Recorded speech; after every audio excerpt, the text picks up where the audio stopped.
Assalamualaikum warahmatullahi wabarakatuh. Salam sejahtera untuk kita semua, Rahayu. Baiklah Bapak Ibu sekalian, acara diskusi pada pagi hari ini yang bertema pengembangan dan pemanfaatan cagar budaya di era new normal segera kita mulai. Untuk itu dimohon menempati tempat yang telah disediakan. Alhamdulillahirrabbilalamin, pada pagi hari ini Allah Subhanahu wa Ta'ala telah memperkenankan kita dan mengizinkan terbukti pada hari ini Kamis 15 Oktober tahun 2020 kita bisa berkumpul berdiskusi bersama yang diselenggarakan oleh Dinas Kebudayaan dan Pariwisata Tulungagung yang bertajuk dan bertema pengembangan dan pemanfaatan cagar budaya di era new normal. Pada pagi hari ini alhamdulillah 3 narasumber yang kita undang hari ini, pagi ini sudah hadir 2 narasumber, sedangkan yang 1 narasumber masih ada dalam perjalanan. Adapun narasumber pada pagi hari ini yang telah hadir memenuhi undangan dari Dinas Kebudayaan Pariwisata Tulungagung, yaitu Bapak Dr. Andes Edi Widodo MSI dari BPCB Jawa Timur beserta dari Dinas Bapeda Tulungagung yang akan disampaikan oleh beliau Bapak Andri Sambuti, Esos MSI. Untuk itu kepada beliau narasumber dipersilakan untuk duduk di tempat yang telah panitia sediakan. Silakan.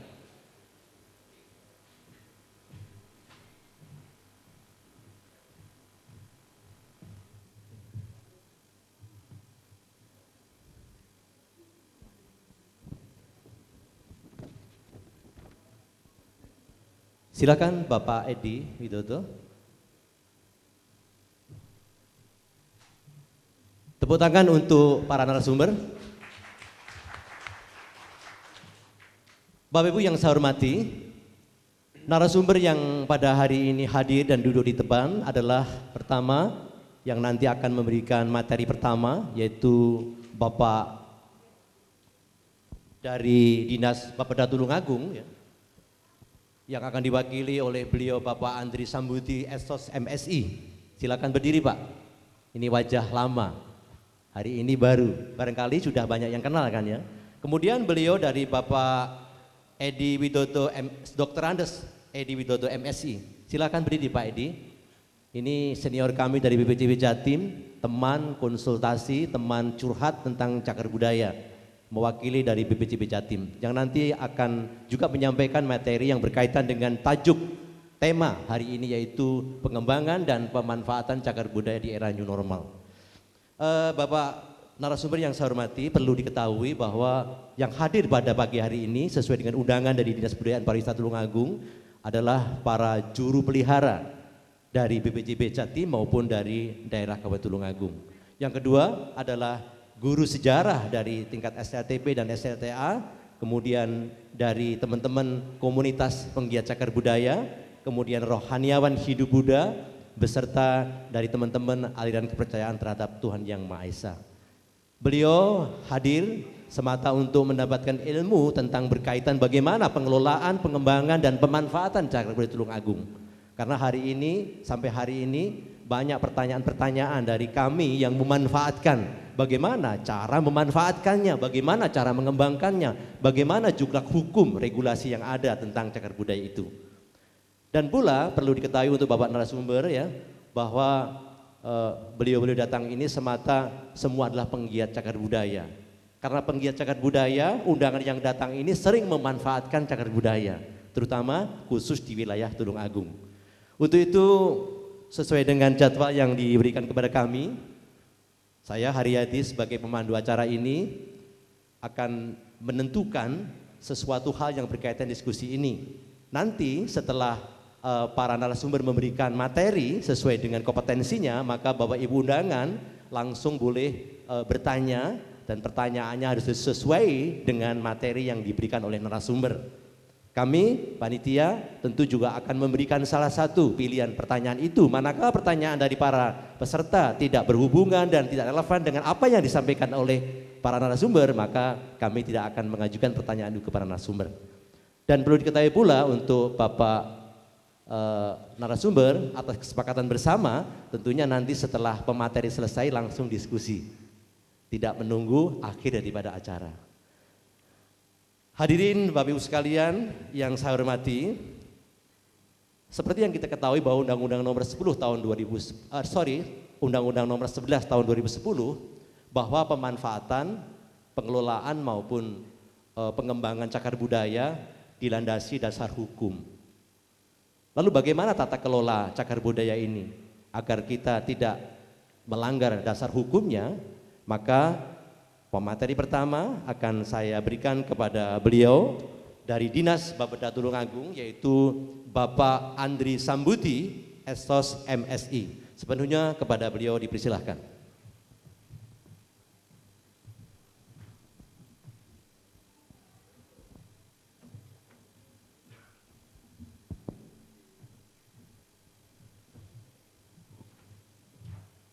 Bismillahirrahmanirrahim. Assalamualaikum warahmatullahi wabarakatuh. Yang kami hormati Bapak Moderator, Pak Haryadi, teman kami. Yang kami hormati Bapak narasumber dari Provinsi Jawa Timur. Yang kami hormati rekan-rekan dari Dinas Kebudayaan dan Pariwisata Tulungagung, serta Bapak Ibu hadirin peserta sosialisasi yang sangat luar biasa, karena saya yakin bahwa Bapak Ibu ini adalah ahlinya ahli di bidang cagar budaya, lebih khusus di Tulungagung, karena Bapak Ibu yang langsung berada di kawasan yang menjadi cagar budaya kita. Kami di sini dari Bapeda, Badan Perencanaan Pembangunan Daerah, ditugaskan oleh pimpinan yang sedianya Bapak Kabid sendiri yang hadir pada siang hari ini, karena beliau juga ada narasumber nasional di ULT PSAI, jadi beliau adalah narasumber nasional. Hari ini ada meeting juga, Zoom meeting, sehingga menugaskan kami untuk mengisi acara pada pagi hari ini. Jadi tadi sudah diperkenalkan, nama saya Andri Sambudi. Sehari-hari saya bertugas sebagai Kepala Subbidang Penelitian dan Pengembangan Badan Perencanaan Pembangunan Daerah Tulungagung. Sebelumnya saya juga pernah di Dinas Pariwisata, Bapak Ibu. Tahun 2003 saya diangkat CPNS di Dinas Pariwisata di sub bidang objek daya tarik wisata sampai dengan 2007 sampai 2017 saya di Bapeda. 2017 ditarik lagi di pariwisata menjadi kasih promosi, cuma 7 bulan saya ditarik lagi di Bapeda jadi di Litbang. Jadi wirawiri Pak, tapi nggih Bapeda Pariwisata, Bapeda Pariwisata. Memang saya dulu sekolahnya di D3 Pariwisata di Malang Pak. Jadi sebelumnya saya pernah kuliah di D3 Pariwisata Malang. Langsung ke materi Bapak Ibu sekalian, saya sangat bersyukur bisa hadir di tengah-tengah pada pagi hari ini. Sekalian nanti kita curhat mawon, saya juga perlu informasi dari Bapak Ibu terkait dengan permasalahan apa yang ada di lapangan, utamanya terkait dengan pengelolaan cagar budaya kita. Saya enaknya kita aja ya, karena kita ini adalah Kota Indah Tulungagung Pak. Jadi jagur kami itu kita adalah Kota Indah Tulungagung. Jadi saya ambilnya lebih enak kita. Nanti kita sharing-sharing, karena data dari panjenengan sangat kami butuhkan dalam rangka untuk perencanaan pembangunan daerah. Jadi monggo nanti kalau ada masukan, saran, informasi, usulan, kami persilahkan, kami terbuka seluas-luasnya dari Bapak Ibu sekalian, karena momen ini kami gunakan juga sebagai bahan evaluasi terhadap kinerja terkait dengan pembangunan dan pengembangan cagar budaya Tulungagung. Jadi saya berbicara umum dulu terkait dengan Tulungagung. Saat ini Tulungagung menjadi kawasan yang strategis, di mana Tulungagung menjadi kawasan pengembangan pariwisata, utamanya Selingkar Wilis dan juga Pansela. Saat ini sedang dibangun, Bapak Ibu sudah tahu di media sosial, dibangun JLS, di mana tahun 2012 JLS ini dimulai di Malang dengan peresmian oleh Ibu Megawati pada saat itu menjadi presiden, dan saat ini sudah mulai alhamdulillah Tulungagung bertahap berproses. Dan saat ini insya Allah sudah tembus ke Trenggalek untuk pembangunan pembukaan lahannya. Saya pernah mencoba tembus Pak dulu 6 jam kalau pakai trail dari Pantai Gemah tembus ke Pantai Pasir Putih Brigi. Itu 6 jam pakai trail Pak. Sekarang nanti kalau sudah tembus sudah 30 menit mungkin jenengan sudah sampai di Karanggongso Pasir Putih tembusnya. Dan nanti ke timur CLS ini akan tembus ke Blitar dan alhamdulillah saat ini sudah diproses untuk ruas Popoh ke timur juga mulai dikembangkan.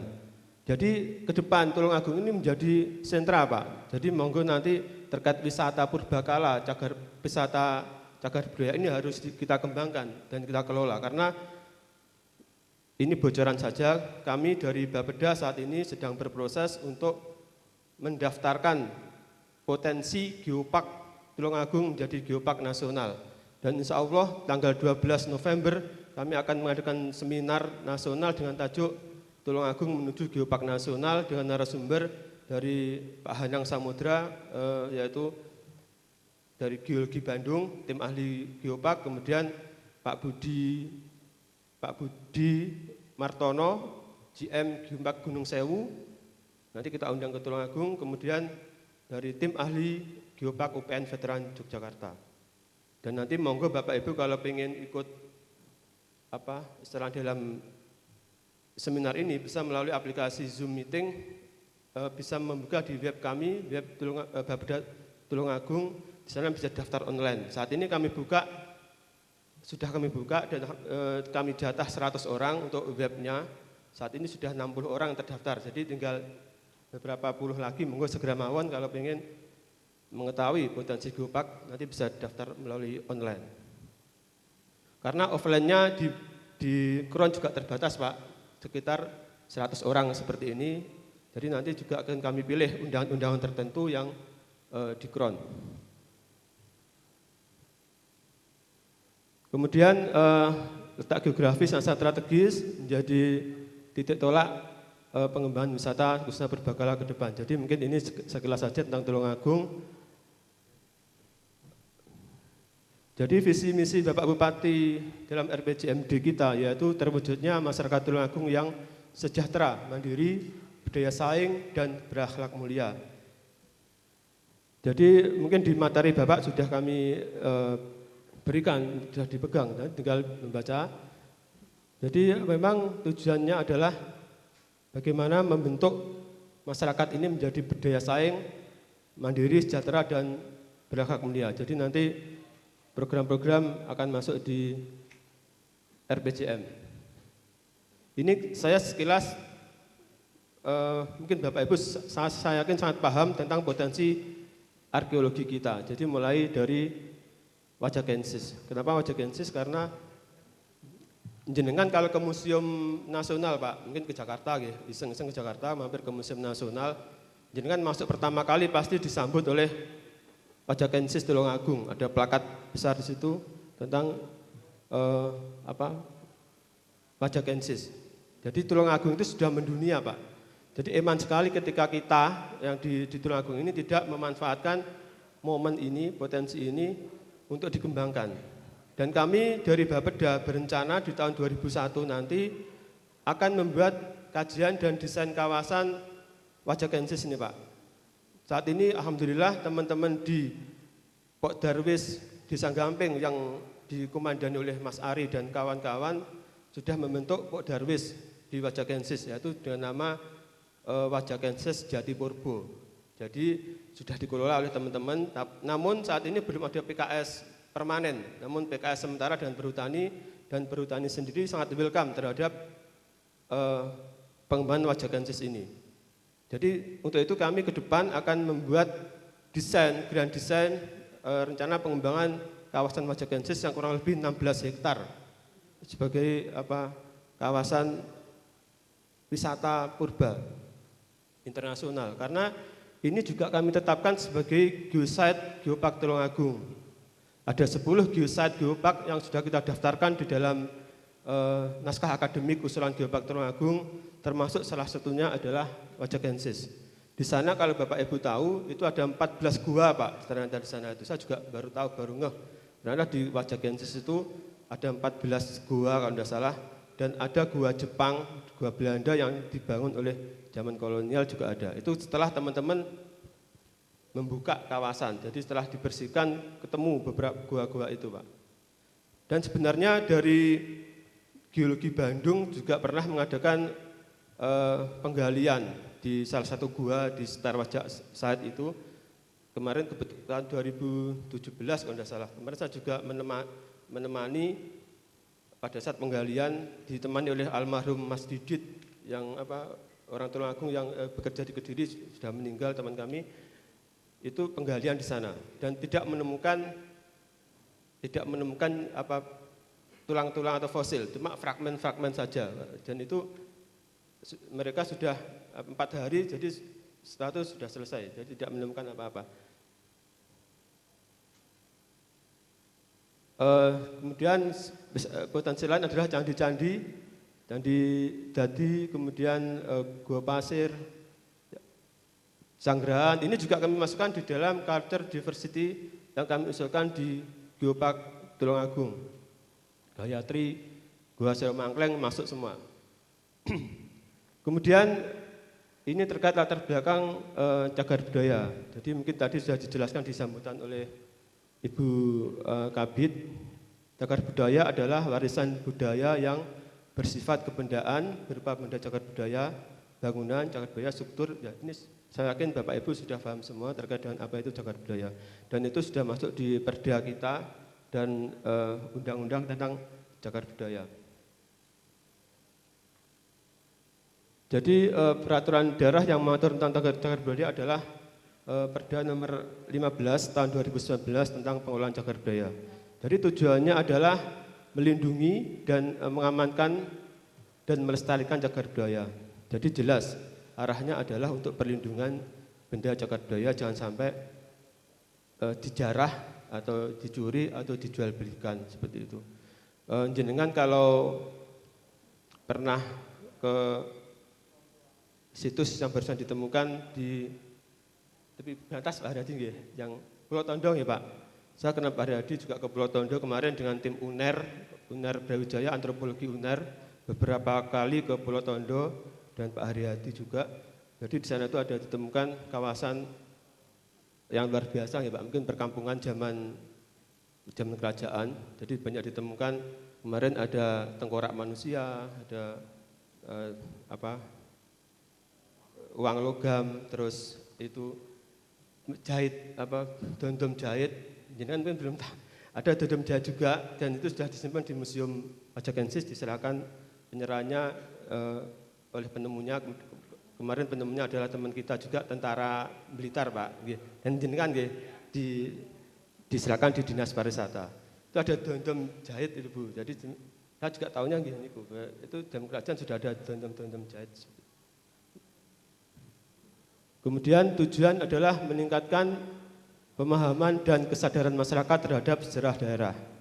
Jadi harapannya nanti masyarakat istilahnya merasa memiliki terhadap benda cagar budaya, sehingga dengan merasa memiliki ini kita melindungi benda cagar budaya. Dan kami melihat saat ini sudah ada dibentuk kelompok sadar budaya cagar budaya, kelompok masyarakat sadar cagar budaya. Pok Darwa, ya, alhamdulillah jadi bentuk. Dan ini sangat penting karena tujuannya adalah untuk menyadarkan masyarakat. Saat Pok Darwa sudah banyak terbentuk di Tulungagung dan ini sudah didukung oleh Pok Darla, alhamdulillah, sehingga nanti ke depan harapannya kesadaran masyarakat semakin meningkat. Kemudian tujuannya adalah membangun dan memotivasi, memperkaya, inspirasi dan meningkatkan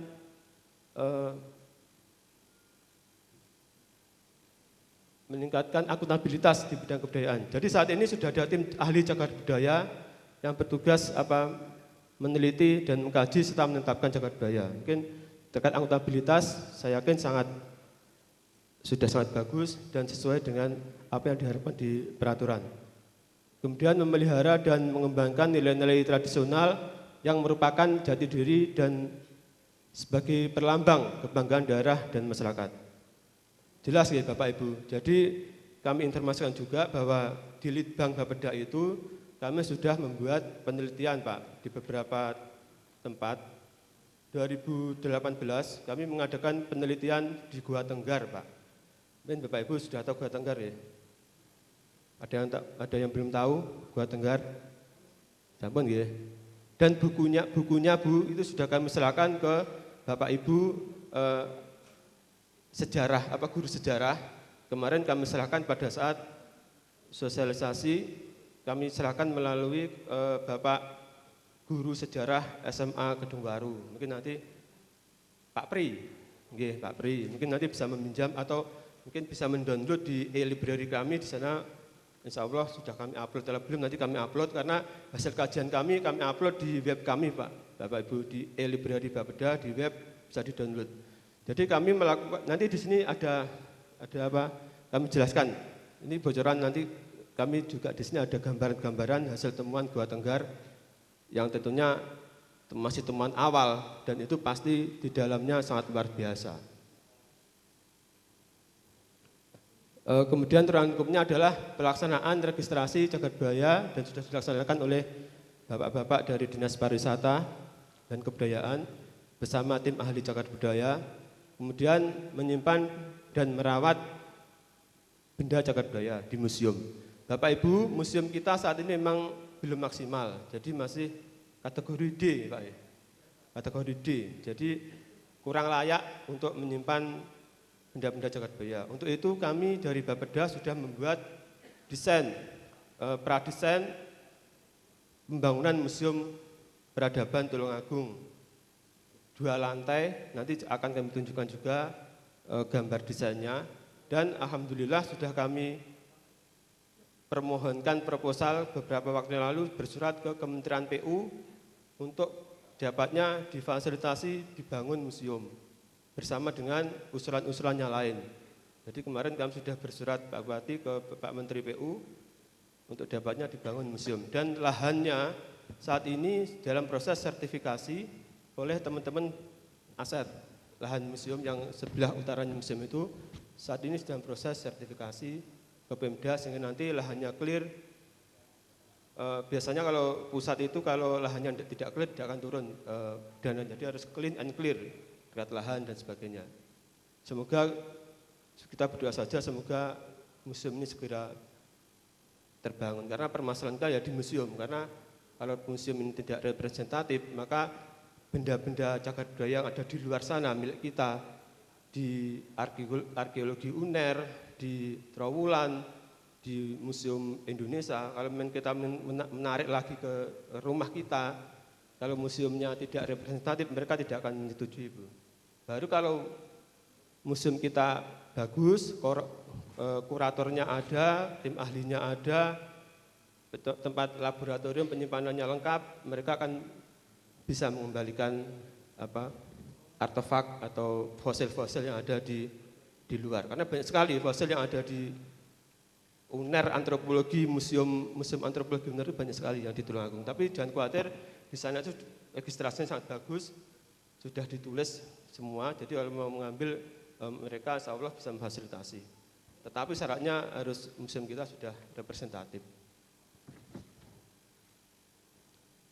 Kemudian pelestarian cagar budaya yang meliputi penyelamatan, pengamanan, zonasi, dan pemeliharaan pemugaran dan lain-lain.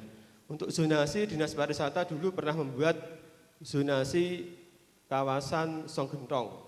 Jenengan sudah ke Songgentong ya? Gua Songgentong. Di sana memang sangat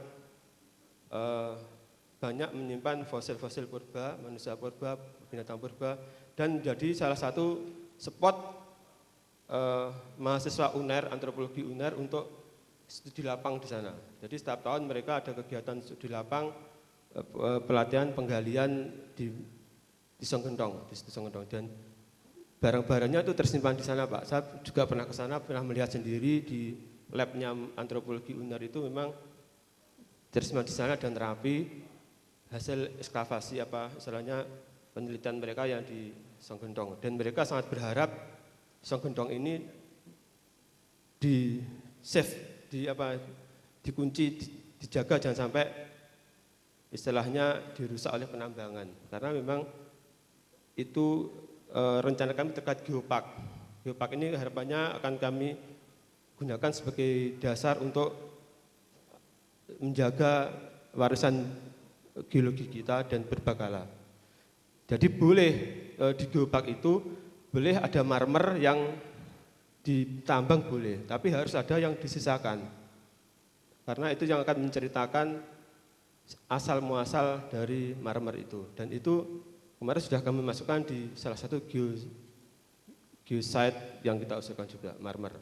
Jadi tema geopark kami nanti adalah geomarmer Tulungagung, karena harus punya keunikan. Keunikan kita adalah marmer ini.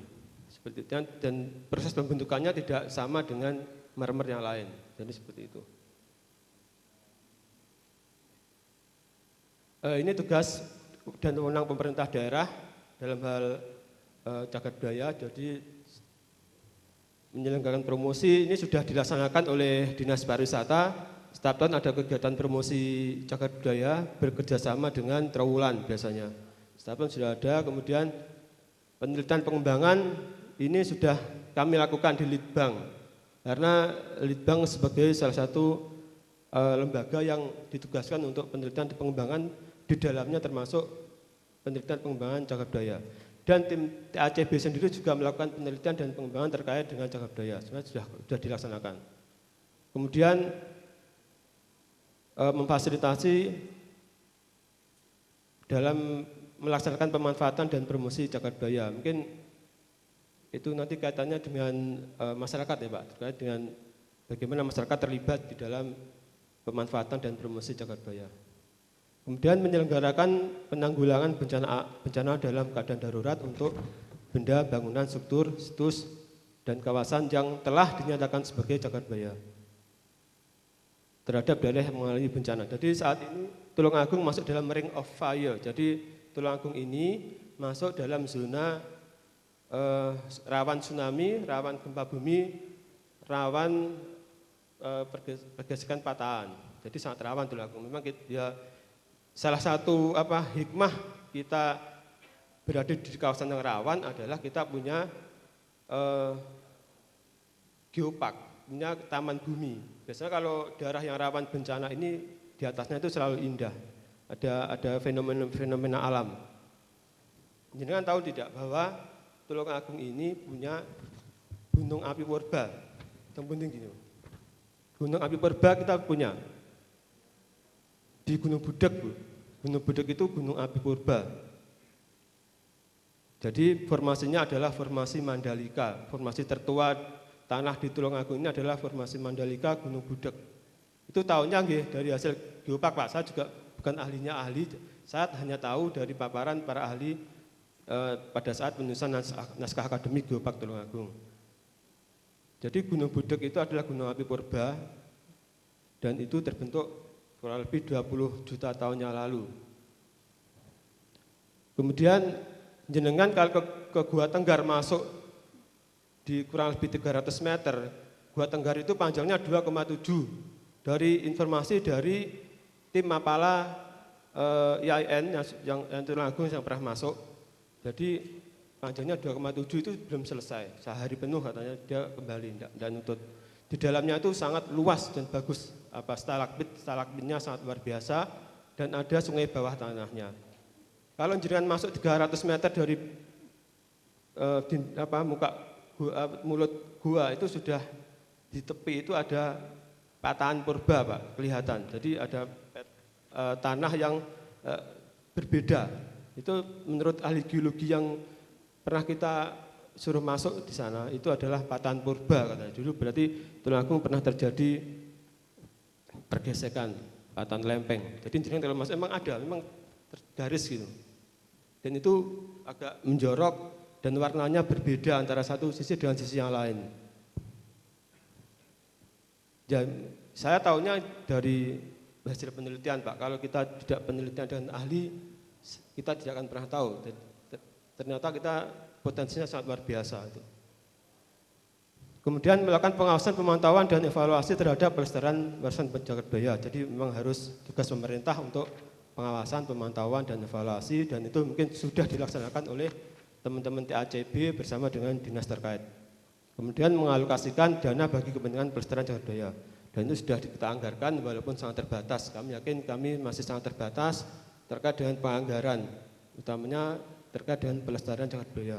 Semoga ke depan dengan adanya rencana geopark ini akan memacu kita pemerintah untuk bersadar diri, meningkatkan pendanaan penganggaran program kegiatan terkait cagar budaya. Ini kewenangan pemerintah daerah menetapkan etika pelestarian cagar budaya, mengkoordinasikan, kemudian mengelola kawasan cagar budaya, dan saat ini sudah tentunya dikelola Bapak Ibu sekalian. Saya kira tinggal nanti bagaimana mengemas menjadi wisata yang menarik, wisata geopark. Nah, kalau ke depan bisa sertifikasinya keluar, nanti menjadi paket-paket geopark yang sangat menarik. Saya kira seperti Gunung Sewu lah, kita berangan-angan seperti Gunung Sewu, yang dulunya bukan apa-apa. Gunung Kidul itu yang dulunya kering, gersang, tidak terkenal, sekarang menjadi mendunia karena geoparknya. Sudah jagornya satu Pak, geopark, karena dia punya potensi, dia sadar, dan jadi sekarang. Sekarang dia sudah UNESCO Global Geopark, jadi sudah dunia kelasnya. Dan nanti kalau Pak Budi Martono ke sini, insya Allah beliau bersedia ke sini. Kemarin kita sudah WA-WA sudah bersedia. Nanti kita bisa ngasur kawruh. Sebenarnya bagaimana cara mereka kok bisa sampai bisa mendunia seperti itu. Padahal kita sudah ada jagornya, yaitu Wajah Kensis yang sudah mendunia. Tapi kita masih tetap jalan di tempat. Maksudnya belum maksimal lah untuk ini. Kemudian ini ada program baru Pak. Sekarang di sistem perencanaan pembangunan daerah saat ini ada Permendagri yang baru, yaitu nomor 90 tahun 2019. Dan ini lagi kita sibuk-sibuknya memetakan tentang program kegiatan sesuai dengan Permendagri. Karena kalau sistem ini dibuat oleh Kemendagri, seluruh Indonesia harus memakai sistem ini. Kalau tidak memakai sistem ini, tidak bayaran tahun depan. Itu ancaman pemerintah pusat. Karena dana kan dari pemerintah pusat, Bu. Kita sebagian besar itu dana dari dana alokasi umum, dana DAK, APBD kita cuma 400 miliar. Jadi sebenarnya kita hanya bergantung pada pusat sebenarnya.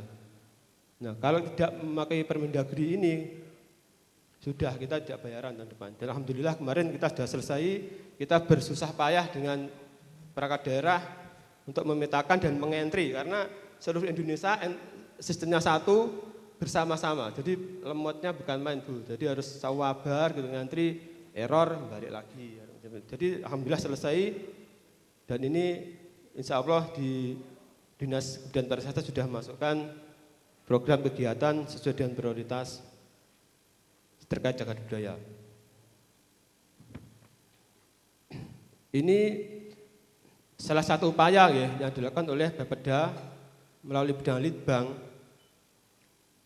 yang terkait dengan cagar budaya. Yang pernah saya sampaikan di depan bahwa kami sudah membuat studi kelayakan dan pradesain rencana pembangunan museum peradaban. Karena kita sadar bahwa potensi kita sangat luar biasa, dan itu perlu rumah, benda-benda nenek moyang ini perlu rumah yang bagus, yang representatif, sehingga nanti awet, benda cagar budaya awet, bisa dinikmati dengan baik, dan kita tidak disalahkan oleh nenek moyang. Disuruh merawat saja sulit, padahal membuat candi dadi jenengan apa saged. Kita membayangkan membuat candi dadi di atas gunung dan tidak ada air, mungkin sulit, kemudian infrastrukturnya tidak ada, kok bisa bagus. Mungkin sekarang kalau memugar candi dadi kita kesulitan ya. Kalau Sanggeran enak, jalannya di tepi jalan, mugar 3 tahun selesai. Nah, candi dadi kita mau mugar mungkin biayanya bisa sekali, sangat sulit. Jadi itu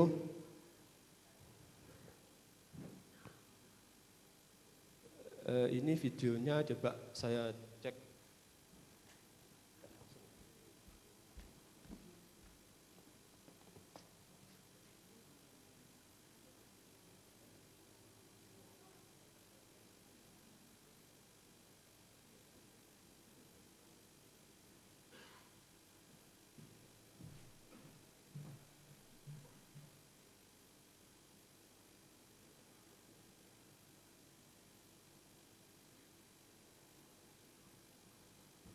Ini rencana desain kita Pak, terkait Museum Peradaban, ada 2 lantai, dan itu sudah menggambarkan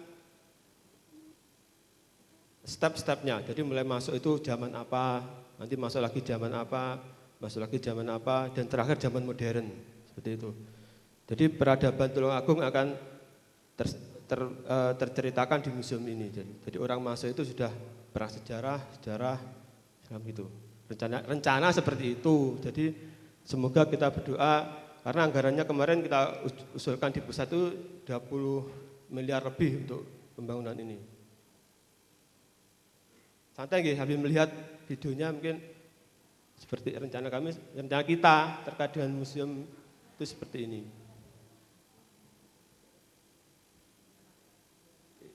Kalau tidak salah luasnya 5.000 meter persegi Pak. 4.600 apa? 5.000 ya? 5.200 meter persegi di lahan museum yang ada saat ini, sebelah utaranya itu. Jadi kenapa kita kemarin ada 2 lokasi sebenarnya yang kita desain, yaitu di museum di Pasar Paing, lapangan Pasar Paing, dan di sini. Tapi hasil kajian kami, Museum Pasar Paing itu di RT RW adalah masuk peruntukannya RTH, jadi tidak boleh ada bangunan tinggi. Sehingga hasil kajiannya, hasil analisanya lebih tepat menggunakan lahan yang sudah ada di sebelah museum. Dan jalurnya pun merupakan jalur wisata, karena itu adalah jalur wisata, sehingga nanti harapannya wisatawan dari Gemah, dari pantai itu bisa langsung masuk ke museum. Satu paket menjadi wisata itu.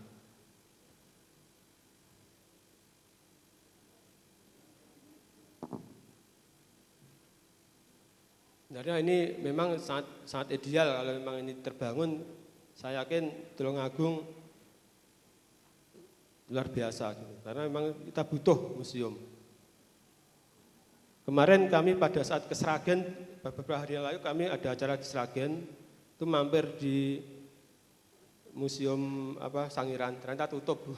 Kita kecil, memang 6 bulan setelah pandemi kemarin tutup sampai hari ini. Di klaster-klasternya juga tutup, karena ada 4 atau 5 klaster ya, klaster Dayu, klaster apa-apa gitu. Ternyata tutup semua. Sebenarnya Tulungagung potensinya juga seperti itu. Cuma Sangiran mungkin lebih komplit karena memang tapi kita ada potensi terkait arkeologi seperti Sangiran.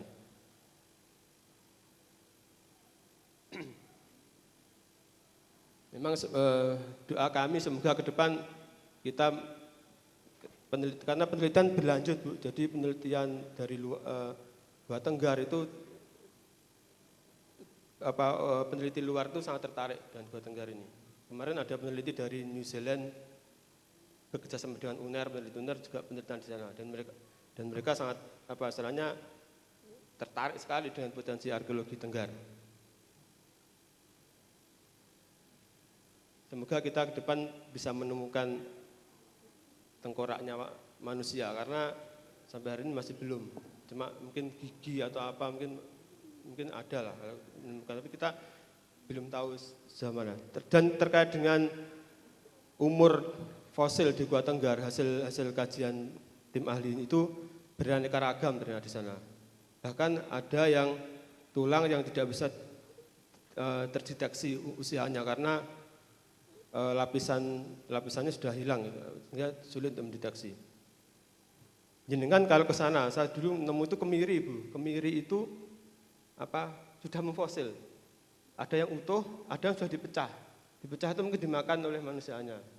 Ada. Terus ada kura-kura, nemu fosil kura-kura itu sekarang di Geologi Bandung. Itu ternyata dicari jenis apanya sampai hari ini tidak ketemu, karena pembandingnya tidak ada. Jadi berarti kan sangat tua kan gitu berarti. Ini tadi saya iseng membawa contoh fosilnya, fosil Tenggar. Cuma ya itu kan fosil pas. Itu untuk hasil kajian kami biar jenengan tahu lah. Maksudnya kita bangga dengan potensi kita gitu loh saya. Kalau kita tidak bangga dengan potensi, kita tidak akan melindungi, kita tidak bisa melindungi potensi kita. ini seperti ini. Mau bisa dipegang tidak apa-apa. Ini ada tanahnya. Jadi tanahnya tidak boleh keluar, tidak boleh lepas. Misalnya ini harus tetap menempel. Misalnya untuk datingnya kan seperti itu. Jadi saya juga tidak paham. Katanya ahli seperti itu. Ini binatang, Bu. Karena nanti ada anunya. Apa istilahnya yang ditemukan apa-apa ada di situ.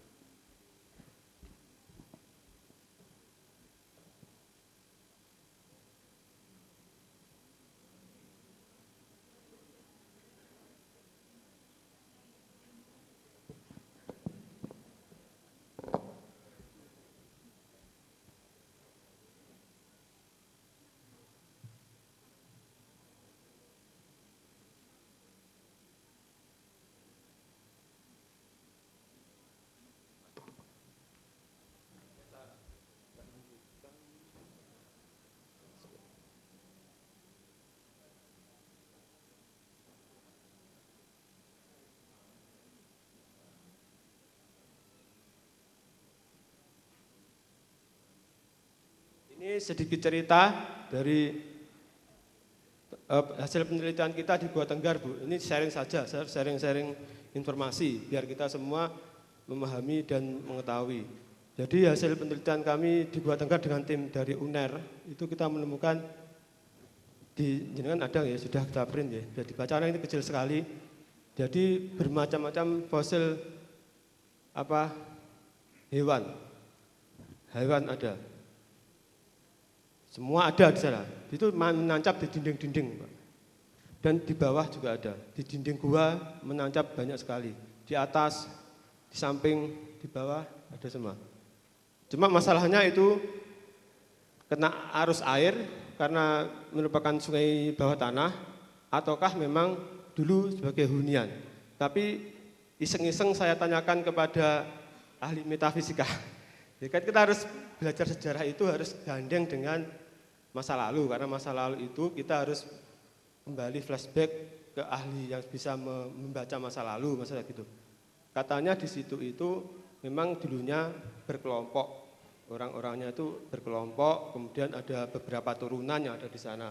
Jadi tidak salah ketika tim ahli mengatakan bahwa di sana itu banyak periode masa, gitu. Menceritakan masa di sana, bercerita masa periodisasi. Ini fosil-fosilnya yang di Tenggar beberapa. Ini seperti ini mungkin di ada ya, sudah ada, saya tidak baca. Ini gerabah, kemudian batu gilik. Ini kemarin penggalian hanya 90 kali 90 kedalaman 90 cm. Itu langsung menemukan ini, Bu. Itu tes speed, maksudnya tes speed itu mengetes beberapa satu spot 90 kali 90. Jadi sudah menemukan ini. Ada gajah, gigi gajah, kemudian ini batu gilik. Berarti di sana memang ada kehidupan purba seperti itu. Jadi Tulungagung itu luar biasa.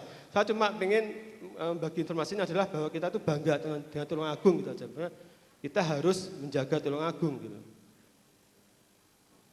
Ini kemarin kita ikut seminar di Vietnam 6 hari. Kemudian kebetulan saya sama pimpinan ikut dengan tim dari UNER 6 hari di IPA, Indo Pacific Prehistoric Association. Jadi itu tiap tahun berkeliling dan kita kemarin berkesempatan ikut acara itu dan memaparkan hasil temuan Tenggar di hadapan para ahli dari Eropa, kemudian dari Australia, dari Asia. Ternyata gerabah ini, Bu, itu sama ditemukan di Cina. Saya juga bingung, berarti dulu sudah ada komunikasi tentang kesamaan. Jadi lapita istilahnya ini motifnya lapita itu sama dengan yang ditemukan di Cina. Itu tahunnya pada sepaparan tuh. Kok podo dengan milik kita gitu. Jadi berarti mungkin dulu sudah ada komunikasi walaupun belum ada HP. Jadi mungkin sudah seperti itu. Dan ini terkait dengan kajian kami Gua Tenggar terkait dengan geopark. Jadi nanti ada 10 yang saya bilang tadi 10 geoheritage yang akan kita masukkan. Ini usulan ya. Jadi nanti tim penilai akan datang di ACC berapa, terserah tim penilai. Ada Gunung Api Purba Budak, Wajakensis, Bawah Tanah Tenggar, Niama, Patan Burat, Watu Ijo, Lazuli. Itu ternyata bekas tambang Watu Ijo, Lazuli itu milik perorangan, Bu. Itu milik perorangan dan saat ini dijual. Monggo kalau mau beli ada 4.000 meter persegi kalau tidak salah. Itu milik perorangan ternyata, bekas tambang. Kemudian air terjun Tretes, Gua Marmer Mesuki, Laguna Gedung Tumpang, Sanggar. Sanggar itu ada penyunya di sana, jadi kita masukkan kemarin. Ini hasil kriterianya, mungkin di situ sudah ada, tinggal informasi saja Bapak Ibu bisa melihat sendiri. Ada internasional, ada nasional, semua ada semua. Ini kami informasikan agar Bapak Ibu semua bisa memahami dan mendukung terkait rencana kita untuk mendaftarkan sebagai geopark nasional. Karena tanpa dukungan kita semua, saya yakin kita tidak akan pernah berhasil. Kita harus bersama-sama. Kemudian culture diversity, ini ada Gua Seromangkleng, kemudian Candi Sanggerahan yang saat ini sudah dipugar. Alhamdulillah sangat bagus sekali hasilnya. Mungkin tahap selanjutnya 3 kali ya Pak ya. Ada berapa kali lagi tahap pemugarannya? Sanggerahan itu Pak. Kurang ada pemugaran lagi. Semoga segera selesai sehingga nanti bisa maksimal. Kemudian Candi Dadi yang sangat luar biasa. Tadi saya ngomong dengan teman yang juru kunci Candi Dadi, katanya orang Belanda, wisatawan Belanda sana naik kagum dengan Candi Dadi. Orang asing saja kagum, apalagi kita. Artinya kita yang memiliki warisan leluhur ini juga harus menguri-nguri dan menjaga gitu ya. Kemudian Gua Pasir ini dulu pernah rencana dibangun oleh Kementerian PU dan sudah dilaksanakan. Itu kebetulan saya ikut menyusun proposalnya, usulan ke Kementerian PU. Anggarannya 800 juta kalau saya waktu itu kementerian. Dan sudah dibangun, mulai dibangun musola dan sebagainya. Dilalah kesana ngalah pada saat membuat fondasi itu nemu arca, sudah dihentikan akhirnya. Terus dipindah ke Balai Rakyat sama Balai Budaya. Dulu sejarah seperti itu. Sebenarnya kalau sudah kebangun sudah bagus Gua Pasir ini jadi spot. Tapi karena pada saat membangun menemukan arca, akhirnya Taman Trawulan harus dihentikan karena memang tidak boleh membangun di inti dari kawasan. Kalau di luar di ring berapa boleh, tapi kalau di inti kawasan tidak boleh karena dapat merusak benda cagar budaya. Kemudian ini Candi Penampian Buwin juga kita masukkan di dalam Culture Diversity Geopark Tulungagung. Karena Candi Penampian ini memiliki sejarah sangat luar biasa juga. Dan juga ada air Sendang Penampian, air Tirta Amerta, sangat luar biasa. Kemudian Monumen Wajakensis jelas kita masukkan di dalam Geopark Tulungagung. Ini fosilnya ada di Belanda, Bapak Ibu sudah tahu di Museum Leiden di Belanda. Dan di sana katanya tersimpan sangat rapi dengan temperatur suhu tertentu di besi tempat yang aman di besi gitu ya. Saya tahunya dari ahli UGM yang pernah ke sana, jadi bercerita aman Wajakencismu Nelondo gitu. Jadi terjamin keamanannya. Kalau diminta mungkin tidak boleh. Jelas tidak boleh. Makanya kita berupaya menemukan sendiri nanti. Semoga kita bisa menemukan. Nah ini Bapak Ibu, ini sekedar informasi, kami kemarin agar tidak punah buku-buku lama, kita membuat PDF berupa file. Nanti kalau Bapak Ibu berkenan terkait ngopi file bisa di kami. Jadi ada beberapa buku cagar budaya yang kita scan dalam PDF. Karena mungkin di dinas sendiri tidak menemukan, karena ini tahun 2003, kemudian buku lama nih ya. Ini 2010. Jadi kalau nanti Bapak Ibu berkenan untuk mengopi, sudah ada, nanti tinggal dikopi. Monggo, tidak apa-apa. Waktu 5 menit lagi, Pak. Kurang sedikit. Nah ini yang terakhir, kebijakan pengelolaan cagar budaya di Tulungagung. Kebijakan ke dalam, yaitu kami mendorong program kegiatan dan penganggaran dalam upaya pelestarian cagar budaya, baik itu kajian, penelitian, pembangunan, penataan, yang berdasarkan pada prioritas dan kemampuan anggaran. Jadi dasarnya adalah prioritas dan kemampuan anggaran. Terkait anggaran nanti ada dana DAK, dana DAU, dana pusat, dan lain-lain, dana provinsi.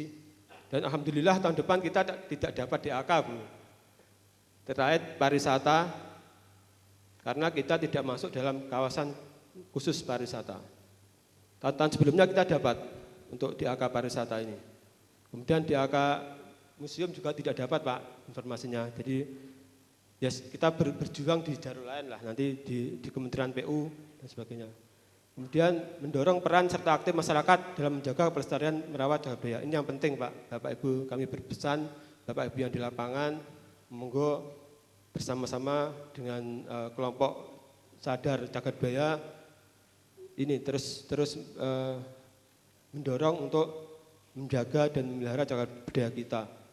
Memang memerlukan biaya semua itu, karena jangan sampai masyarakat itu hanya istilahnya gur dikongkon tapi tidak ada kontribusi untuk tidak ada dampak kesejahteraan bagi mereka. Makanya perlu ke depan konsep pariwisata budaya ini sangat penting. Kemudian mendorong tumbuh inovasi, pelestarian dan pengelolaan cagar budaya. Monggo Dinas Pariwisata berinovasi terkait dengan literasi cagar budaya, mungkin dalam bentuk video, dalam bentuk buku-buku atau sebagainya, sehingga nanti edukasi kepada murid-murid atau masyarakat bisa lebih mengena. Jadi monggo bisa dibuatkan video yang menarik tentang sejarah Tulungagung dan sebagainya. Video animasi dan sebagainya, itu bisa sebenarnya. Kemudian kebijakan keluar adalah mendorong dukungan program, kegiatan, dan penganggaran dari pihak lain. Yang saya bilang tadi dari PU, dari Kementerian PU, dari pusat, dan lain-lain. Kami akan berupaya ke sana. Kemudian mendorong pelaksanaan kerjasama dan komunikasi terhadap lembaga, dalam hal ini adalah Balai Arkeologi, Arkenas, Universitas, dalam rangka pelaksanaan kajian dan penelitian. Monggo kita bisa bekerjasama dengan tim-tim mereka dalam hal mengkaji potensi Tulungagung. Mungkin itu yang sudah kami sampaikan. Terima kasih. Mari menjaga warisan dan peradaban kita. Mohon maaf atas kekurangan. Monggo saran masukannya. Terima kasih. Assalamualaikum warahmatullahi wabarakatuh. Tepuk tangan untuk Pak Andri.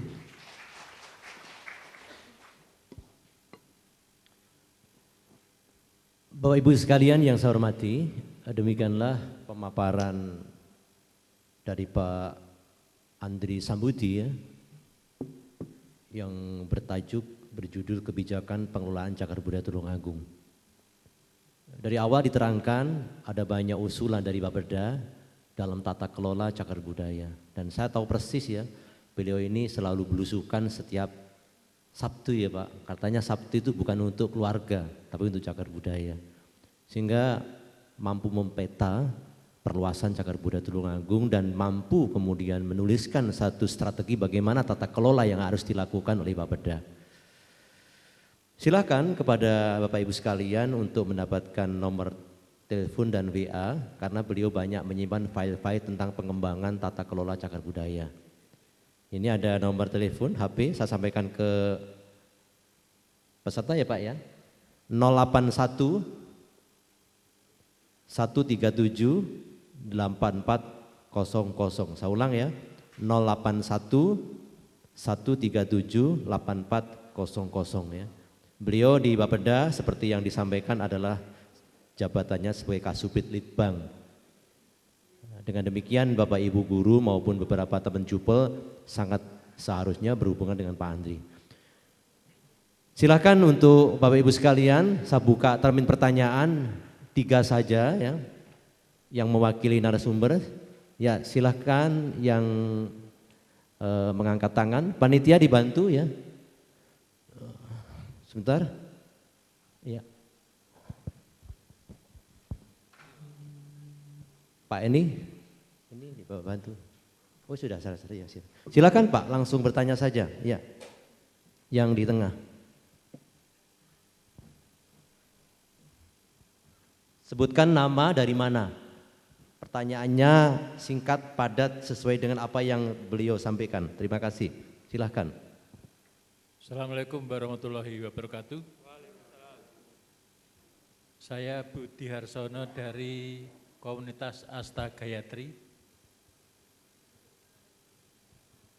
Latar belakang saya guru bahasa Indonesia, saat ini sedang menulis cerita fabel yang terdapat di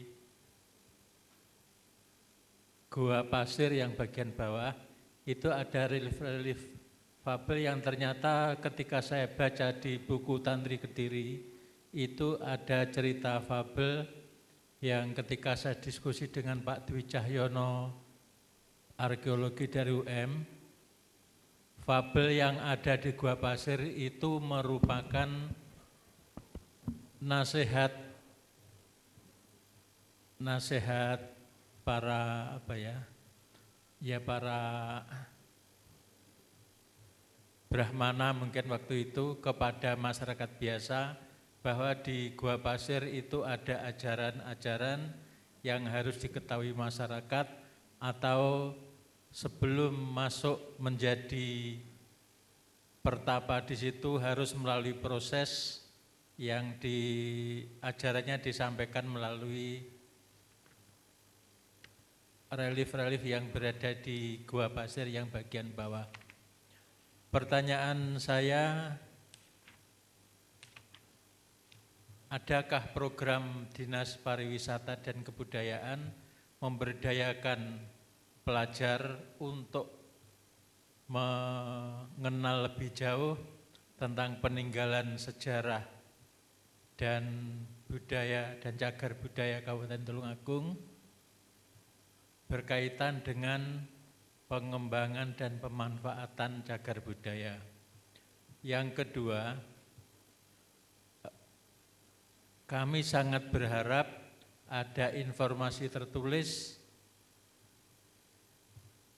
manakah yang termasuk situs, manakah yang termasuk cagar budaya, agar generasi muda atau masyarakat tidak tersesat informasi, karena tulisan-tulisan yang berkaitan dengan peninggalan sejarah itu tertulis situs, termasuk situs apa itu, membuat masyarakat bingung yang apakah semua peninggalan sejarah termasuk situs. Ya, saya batasi 2 pertanyaan Pak ya, cukup. Ya. Terima kasih. Assalamualaikum warahmatullahi wabarakatuh. Waalaikumsalam. Sisi paling timur, silahkan. 1 orang yang mewakili.